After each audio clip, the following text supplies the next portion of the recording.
Okay, today was our residency appointment, so let me fill you in. This is the day that we have been waiting for. We have been here for like 81 days. We are quickly approaching our 90-day stay before you'd have to fly back out. So let's just roll through this real quick. If you are new here, welcome. We are Trek with the Castros. We are a family of 6 who sold everything we owned from the United States, and we are now living in Europe, specifically Romania. So if you enjoy traveling and moving abroad and all those things, organizations and packing, then you are in the right spot. And don't forget to subscribe to our channel and follow along. So let's talk through what is going on. You see, we have a new background in the back, so stay tuned for that update. So we showed up, we met our lawyer. We were there a few minutes early and we waited. The whole appointment took about 2 hours, and let me tell you guys, it was hot. We sweat through our clothes completely. When I tell you, like, our clothes were sticking to us, the room was like probably 77, 78 degrees with zero wind flow. And we were holding kids. It was just very hot, and it was already a nerve-wracking appointment. So like that kind of just piled in on top of the heat.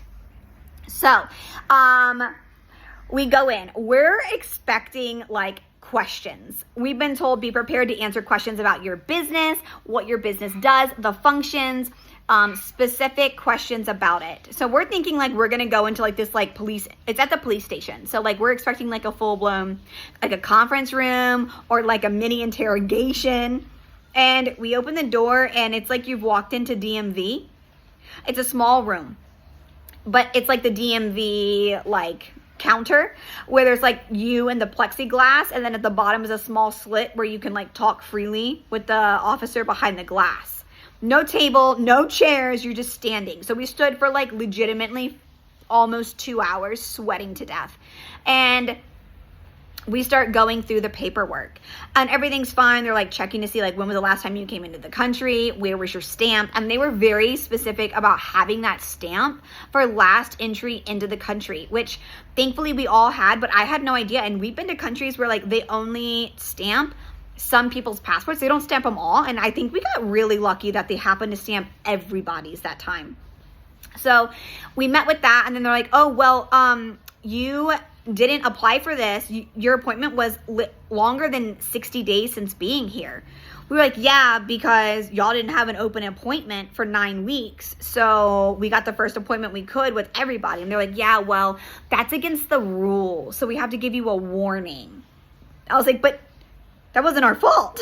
And they said, yeah, but by law, we have to give you a warning. But it's like a really low class warning and it expires. It's like expunged in 6 months. And like, if you travel in and out of the country, it doesn't even like pull up or show. It was almost like she didn't want to give it to us, but she had to give it to us because it was a law. So she gave us like the smallest level that like really doesn't mean anything, and it seemed to be fine because we were kind of like low-key panicked. We were like, what does this mean? Like we kept asking like, does this affect anything? Like we didn't do anything, and it ended up being, I think, completely fine. So now we're sitting there, we're going through everybody, and now the second part of this is usually it's done where it's the, husband, wife, mom, and dad, and then you have to come back for a separate appointment for family reunification. Well, the way that our lawyer did this was he kind of called ahead to say, hey, can we do all of it at one appointment? And he got the verbal okay.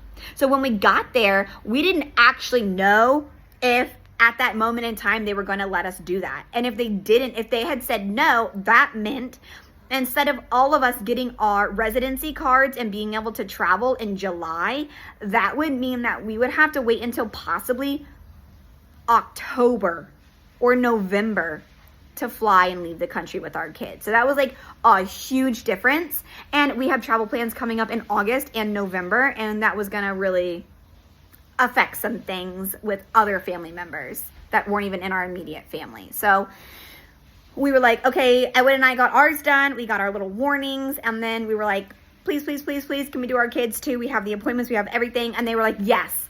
So that was a solid victory. We were so thankful for they let us do their kids. The lady and the police officer at the immigration office was very kind. She was very sweet. And when our 3-year-old everybody gets their pictures done, and if you're above a certain age, you get your digital fingerprints as well. And so our 3-year-old was not old enough to get her fingerprints, but she was like, I want my fingerprints done. The lady was so kind. She was like, come on, we'll do like a fake simulator. And so she did like fake digital fingerprints for our toddler, and our toddler got a kick out of it. And so now we thought we were going to walk out with like a yes or no celebration, victory dance, or like packing our bags up and going. But in fact, what is happening is this is just us submitting the information. So now they have 4 weeks they're going to go through, and they have 4 weeks to go through in the back office with a different officer, everything. They're going to find, comb, go through all the details of our paperwork. They're going to make sure that we've submitted everything and everything checks out. They're going to fact check everything. And then we get told yes or no. So we are now having another 4-week delay to know whether we're actually going to be residents or not. And during those 4 weeks, we've hit 90 days. We are above 90 days. So we are really hoping that we will be fine, because we have, if we are fine, I know that there's no issues because it's done through the lawyer. And we have submitted everything before 90 days. Everything has been submitted legally. We've crossed the T's, dotted our I's. So we now just wait. We just wait 4 more weeks to know if it's approved or not. From our understanding, it's a really small chance that it will get denied. Most likely it's going to be approved, because the benefit of being an American citizen is that you're not as deeply scrutinized as other citizenship holders. They look at you, and they check everything. They do their due diligence, but because we're American citizens with passports, they don't necessarily, some of the qualifications that you need for other countries, we don't need, just because of that fact. So still thankful for that. So we are thankful, but it definitely didn't go how we thought it was going to. We really thought it was gonna be like in and out. We know we have it, we know we don't. So there are 2 things that they might come back and ask for that they did not ask for. I don't know why they didn't ask for it, and I don't know if they're going to catch it or if it's going to get flagged. But we've done what we can do for now, and now we just sit and wait, and we have 4 weeks to find out whether it is approved or denied, and during that time they can come back and say something. So that is our residency status update, and we just got back 2 hours ago from that. So that's where we're at. So follow along. We'll have another update and a little bit of like breathe, like a weight lifted off our shoulders, but still sort of in that like limbo status. So still kind of holding our breath a little bit to see how that goes. So keep us in your thoughts, and we will give you an update next time. So thanks for watching, and don't forget to subscribe and like. Until next time, bye.